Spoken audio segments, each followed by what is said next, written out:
वसुदेव और देवकी का विवाह हो रहा है मथुरा में। कंस भाई है चचेरा। जब विदाई होने लगी तो कंस ने स्वयं रथ के लगाम को पकड़ा और गले लगा के रोने लगा, नहीं नहीं नहीं, कोई ड्राइवर नहीं जाएगा, मेरी बहन को मैं खुद छोड़ने जाऊंगा। बताओ ये दुष्ट लोग कब बदल जाएं कुछ पता नहीं। थोड़ी देर में घोषणा हो गई कि जिसको इतने प्यार से तो दुलार और पुचकार रहा है, इसी का 8वां संतान तेरा मामला साफ करेगा। सोई बदल गया, हमारा चूटी पकड़ लिया, तलवार निकाल के बोला अभी काट दूंगा। वसुदेव महात्मा है, वसुदेव ने कहा तुमको 8वें पुत्र से खतरा है ना, मैं हर पुत्र तुमको दे दूंगा, पर देवकी को छोड़ दो। महाराज उनको डाल दिया गया कारागार में। जब पुत्र होता, पहली बार पुत्र हुआ, लेकर के वसुदेव जी गए। मामा था, ऐसे ऐसे देखा मुमु करके, अरे मुझे 8वें से खतरा, इसको ले जाओ।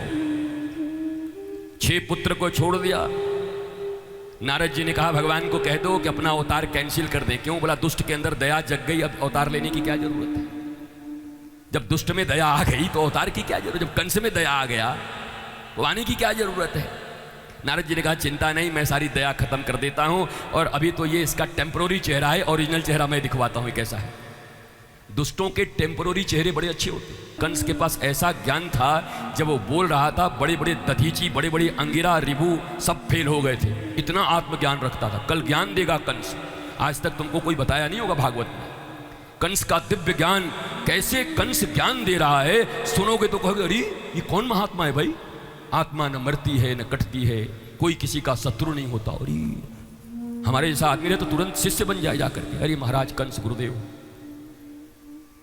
नारद जी ने कहा इनका टेम्पररी चेहरा अलग होता है, ओरिजिनल चेहरा निकालना मुझे आता है दुष्टों का। गए जाकर के कहा भैया क्या तू फंसा हुआ है, तू देवताओं की गिनती जानता नहीं, तू नीचे से गिन रहा है, उनकी ऊपर से शुरू होती है, ऊपर से 1 2 3 4 5 6 7 8, तो ये 7वां होगा, ऐसे करो 6ठा होगा, ऐसे 5वां होगा। उसका चक्कर माथा घूम गया, बोला सबको लाओ महाराज अभी मारूंगा। पता नहीं कौन 8वां है कौन 7वां है, सबको मार दिया। भगवान ने कहा अब अवतार लेंगे। सप्तम गर्भ में कौन आए? भगवान संकर्षण आए।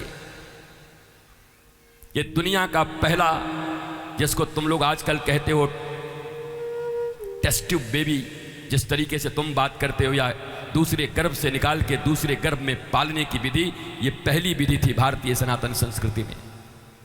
देवकी के गर्भ से निकालकर भगवान बलराम को रोहिणी के गर्भ में डाला गया, इसीलिए उनका नाम संकर्षण पड़ा। अभी प्लास्टिक सर्जरी भी दिखावेंगे तुमको कल, पहली बार कि प्लास्टिक सर्जरी कैसे होती है, पहली बार कौन किया। ये सारे हमारे धर्म ग्रंथों में भरे पड़े हैं। दिव्याति दिव्य भाव से महाराज जब कंस आया, अष्टम पुत्र का जन्म हुआ, और 7वीं तो बीच से निकल ही गई थी, वो ऊपर उठ गई थी। तू क्या मुझे मारेगा, तुझे मारने वाला पैदा हो गया, सब बाद में हो ही जाएगा। अष्टम पुत्र आए, भगवान का जन्म हो गया। पहले तो गदा वदा लेके ही जन्म ले लिए थे छोटे से, बाद में माँ ने कहा ऐसे कोई मानेगा कि तुम मेरे बेटे हो महाराज, छोटे बच्चे बन के आओ। फिर भगवान छोटे बच्चे बन करके आए। भगवान को सूप में उठाया वसुदेव जी ने। भगवान को मस्तक पर जब उठाया तो सारी बेड़ियां खुल गई, ताले खुल गए। यहां भी एक सांकेतिक और सिंबॉलिक चीज है। जब मनुष्य भगवान को मस्तक में रखता है, हृदय में रखता है, तो बेड़ियां टूट जाती हैं, और जब माया को मस्तक पर रखता है तो बेड़ियां फिर से जकड़ जाती हैं। जब गोकुल से लेकर के आएंगे उस कन्या को माया रूपी, तो फिर से बेड़ियां पड़ जाएंगी। पर जब परमात्मा मस्तक पर होता है, तुम्हारे माथे में अगर ठाकुर हो, गुरु हो, तो सारी बेड़ियां खुल जाएंगी। और माथे पर अगर माया हो तो खुली हुई बेड़ियां फिर से लग जाएंगी। यही सिंबॉलिक कथा है इसकी। ले गए यमुना जी में, खूब बाढ़ आया था। बोला यमुना जी में इतना बाढ़ कैसे आ गया अचानक रातों रात। बोला यमुना जी अकेली थोड़ी है, गंगा हैं, अलकनंदा हैं, ताप्ती हैं, रावी हैं, महाराज नर्मदा हैं, सब उनकी सहेलियां हैं। जब उनको पता चला कि भगवान का जन्म हुआ है, आओ आओ तुम लोगों को दर्शन कराऊंगी, तो सब आके वहीं आ गई, तो बाढ़ आ गया। इतनी नदी एक में मिल जाएगी तो बाढ़ नहीं आएगी तो क्या होगा बताओ। सब सहेली लोग आई थी देखने के लिए, भयंकर बाढ़ आ गया। रास्ता मिला, गए जा करके वृंदावन में तो ऐसा माना जाता है कि वहाँ पर हमारी यशोदा मैया ने कन्या को जन्म दिया था, उस लाला को वहाँ पर रख दिया और कन्या को लेके आ गए। हमारे वृंदावन में ऐसे ही मानते हैं।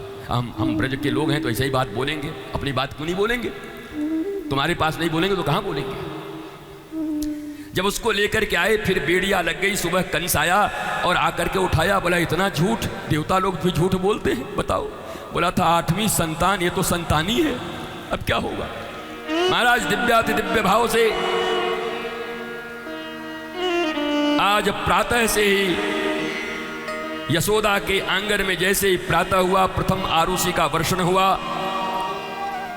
रोहिणी मैया उठी, उठ करके झांक के देखी तो इतना सुंदर सुंदर तलवा दिखाई पड़ रहा है, छोटा छोटा लाला का। अरे बोला ये कौन है? थोड़ा और उचकी तो घुटना दिखाई पड़ा, थोड़ा और उठी नितंब दिखाई पड़े, थोड़ी और उठी तो बक्षस्थल दिखाई पड़ा, थोड़ी और ऊपर उठी तो चिबुक दिखाई पड़ा, थोड़ी और ऊपर उठी तो नंदलाल नीलमणि प्रकाशित हो गया।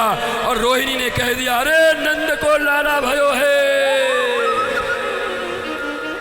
तो नंद को लाल है गयो।